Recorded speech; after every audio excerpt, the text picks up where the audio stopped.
সুন্দরবনে মৃত হরিণের সংখ্যা বেড়ে ১২০। প্রবল ঘূর্ণিঝড় রিমালের তাণ্ডবে লণ্ডভণ্ড হয়েছে সুন্দরবনের প্রাণ প্রকৃতি। আবহাওয়া পরিস্থিতি স্বাভাবিক হলেও সময়ের সঙ্গে পাল্লা দিয়ে বাড়ছে মৃত বন্যপ্রাণীর সংখ্যা। সুন্দরবনের বিভিন্ন স্থান থেকে আজ শুক্রবার বিকেল পর্যন্ত ১২০টি হরিণের মরদেহ উদ্ধার করা হয়েছে। এর আগে গতকাল বৃহস্পতিবার সন্ধ্যা পর্যন্ত সুন্দরবন থেকে ৯৬টি হরিণ এবং ৪টি শূকরের মরদেহ উদ্ধার করা হয়েছিল। এ নিয়ে মোট ১১৫টি বন্যপ্রাণীর মরদেহ উদ্ধার করা হলো। এছাড়া জীবিত ১৮টি হরিণ ও একটি অজগর উদ্ধার করে প্রাথমিক চিকিৎসা দিয়ে বনে অবমুক্ত করা হয়েছে। খুলনা অঞ্চলের বন সংরক্ষক মিহির কুমার দেব এ তথ্য নিশ্চিত করেছেন। তিনি বলেন, আজ বিকেল পর্যন্ত সুন্দরবনের কটকা, কচিখালী, নীলকমল, আলোরকোল, ডিমের চর, পক্ষীর চর, জ্ঞানপাড়া, শেলার চর এলাকায় মৃত বন্যপ্রাণীগুলো পাওয়া গেছে। মৃত বন্যপ্রাণীগুলোকে কটকা অভয়ারণ্য এলাকায় মাটি চাপা দেওয়া হয়েছে। এছাড়া ভেসে আসা ১৮টি জীবিত হরিণ ও একটি অজগর উদ্ধার করে প্রাথমিক চিকিৎসা দিয়ে বনে অবমুক্ত করা হয়েছে।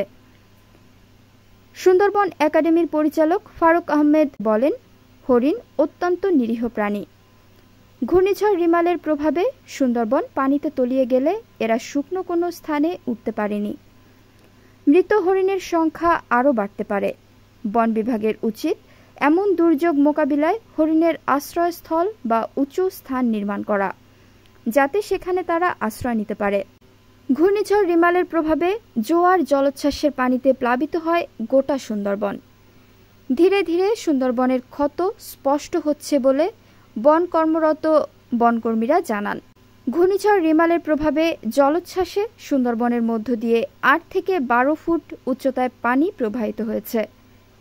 পানির কারণে সুন্দরবনের গহীনে চলে যাওয়া হরিণগুলো ভেসে গিয়ে সাঁতরে কুলে উঠতে পারেনি।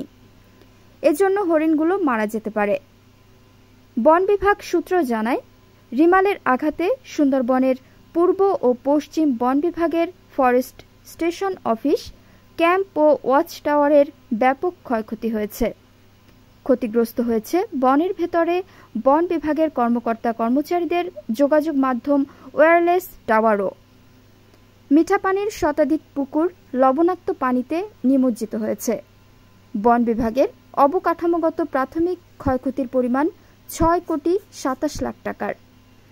প্রধান বন সংরক্ষক আমির হোসেন চৌধুরী জানান, ঘূর্ণিঝড় রিমালের প্রভাবে সুন্দরবনের ক্ষয়ক্ষতির পরিমাণ জানতে বন কর্মকর্তারা কাজ করছেন। এই ভিজেটা ঠান্ডাটা গাড়া সমস্যা, এই জন্য সূর্যেরটা খারাপ ছিল। আমরা কি করতেছি? ঠিক আছে।